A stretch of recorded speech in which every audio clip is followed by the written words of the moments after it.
First of all, I think altogether, I think all of us know that language does not give us the full capacity, maybe anywhere near the capacity, to express what we're thinking, feeling, hoping for, whatever. There's an awful lot of thought that goes on that just doesn't come out the mouth, and probably can't.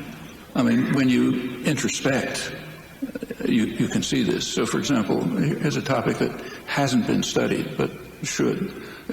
People are talking to themselves all the time. You can't prevent yourself from talking to yourself. Actually, I don't know if that's true of signers. Do signers sign to themselves all the time? All the time, yeah. Okay. But you've seen it. Yeah. Well, you just can't prevent yourself from doing it. It takes a tremendous act of will.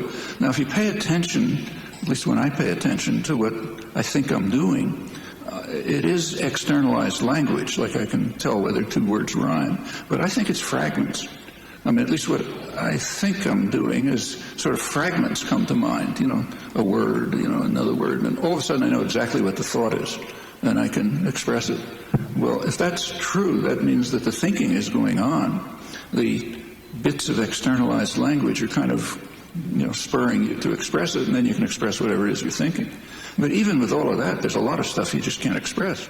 That's why people write poems, and that's why we have literature and art and music and all sorts of other things.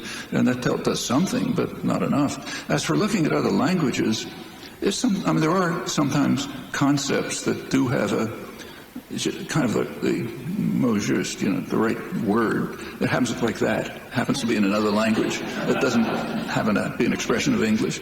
And there are things like that, Schadenfreude, Angst, and stuff like that.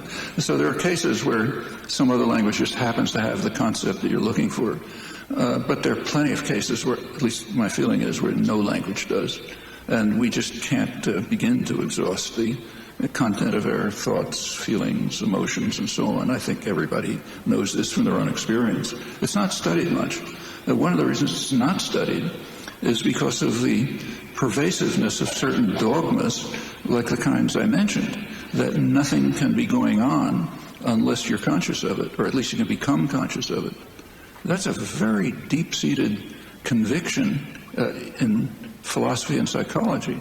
I mean, I've looked, maybe some of you know better, but I can find almost nothing in the history of thought that raised the question that there are unconscious thoughts. And incidentally, that includes Freud.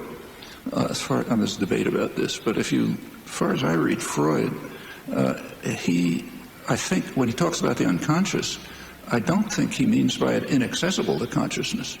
In fact, the whole technique of psychoanalysis wouldn't make sense on that assumption. So it's as if it's there somehow and you can bring it to consciousness.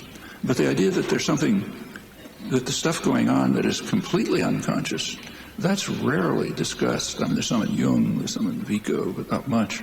And I suspect that this bears on current work that's being done. There was some very interesting work that came out recently. Some of you will remind me, I forgot the name of the experimenter, which was all publicized all over the place. Someone found that before you make a decision, let's say to lift your hand, there's something going on in the motor cortex that would be connected with lifting your hand. I forget who the guy was who did this. This was interpreted all over the place as being an argument against freedom of will. It isn't that at all.